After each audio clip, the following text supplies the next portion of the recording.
Bharatiya Janata party के मंडल मंत्री के भाई की दुकान पर बुलडोजर एक्शन होता है। वो इस बुलडोजर एक्शन से बुरी तरह टूट जाता है। देर रात थका हारा अपने घर पहुंचता है। अपने परिवार वालों से कोई खास बातचीत नहीं करता, ऊपरी तल पर जाकर सो जाता है और फिर देर रात उस परिवार पर एक आफत टूट पड़ती है, क्योंकि जिस व्यक्ति की दुकान टूटी थी, जो भारतीय जनता पार्टी के पदाधिकारी का भाई था, उसने छत से कूदकर अपनी जान दे दी। नमस्कार, मैं स्वप्निल और आप the news launcher Uttar Pradesh Uttarakhand देख रहे हैं।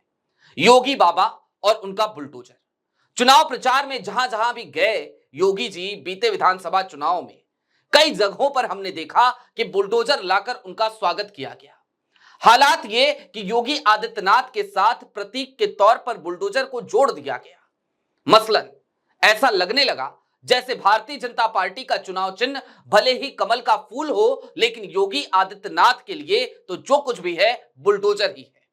बुलडोजर को लेकर कई बार अदालतों से कड़ी फटकार लगी, अदालतों ने फैसले भी सुनाए, लेकिन उसके बावजूद बुलडोजर की स्पीड थमने का नाम नहीं ले रही है। और इस बार बुलडोजर की चपेट में कोई और नहीं बल्कि भारतीय जनता पार्टी के पदाधिकारी का, भारतीय जनता पार्टी के मंडल मंत्री का परिवार आ गया। यह मामला मुरादाबाद का है। डिप्टी सीएम ब्रजेश पाठक भी वहां पर पहुंचे थे, उस तरफ भी जाएंगे, लेकिन पहले जरा खबर को जान लीजिए।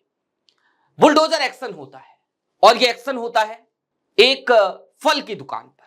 दरअसल एक दिन पहले अतिक्रमण हटाने के लिए एक जगह पर एक एक्शन हो रहा था, जिसके बाद मंडल समिति के दफ्तर पर कुछ लोग पहुंचते हैं, कुछ उपद्रवी पहुंचते हैं, वो वहां हंगामा करते हैं, तोड़फोड़ करते हैं।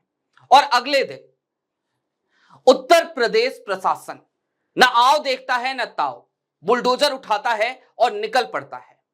अतिक्रमण हटाने की बात तो की जाती है, लेकिन अतिक्रमण हटाते हुए तमाम दुकानें तोड़ दी जाती हैं। और ये जो तमाम दुकानें टूटती हैं, इनमें भारतीय जनता पार्टी के मंडल मंत्री गजेंद्र सिंह के भाई चेतन सैनी की भी दुकान थी।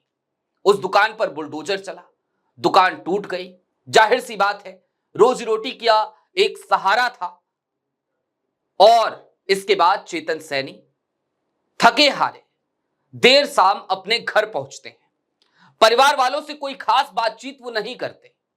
देर रात परिवार वालों को एक आवाज सुनाई देती है।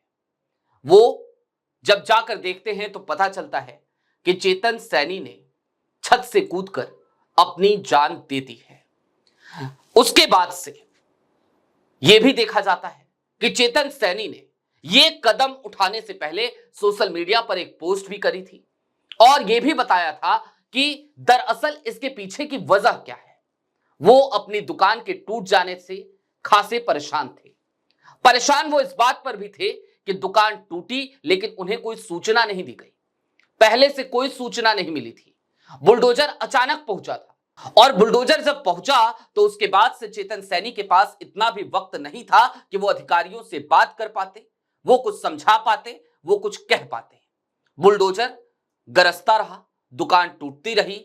चेतन सैनी के सामने एक समस्या थी और उस समस्या का कोई निदान, कोई निराकरण उन्हें नहीं दिख रहा था, जबकि वो और उनके भाई जिस राजनीतिक दल से बिलोंग करते हैं, उसी राजनीतिक दल की सरकार उत्तर प्रदेश में है। यह भारतीय जनता पार्टी के पदाधिकारी और कार्यकर्ताओं की कहानी है। इसके बाद उनके पास एक ही विकल्प उन्हें दिखा, उन्होंने अपनी जान दे दी। डिप्टी सीएम ब्रजेश पाठक वहां पहुंचे और पहुंचकर उन्होंने कहा कि हम एक्शन लेंगे, जरूर लेंगे, दोषियों के खिलाफ एक्शन लिया जाएगा।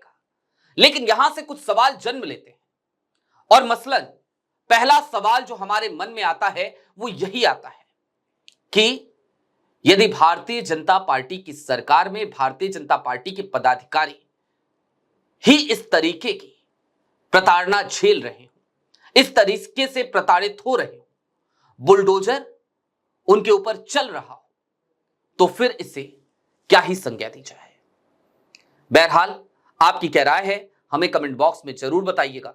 अभी के लिए दीजिए इजाजत। ऐसे ही तमाम अपडेट्स, तमाम डेवलपमेंट्स के लिए जुड़े रहिए the news launcher Uttar Pradesh Uttarakhand के साथ। शुक्रिया।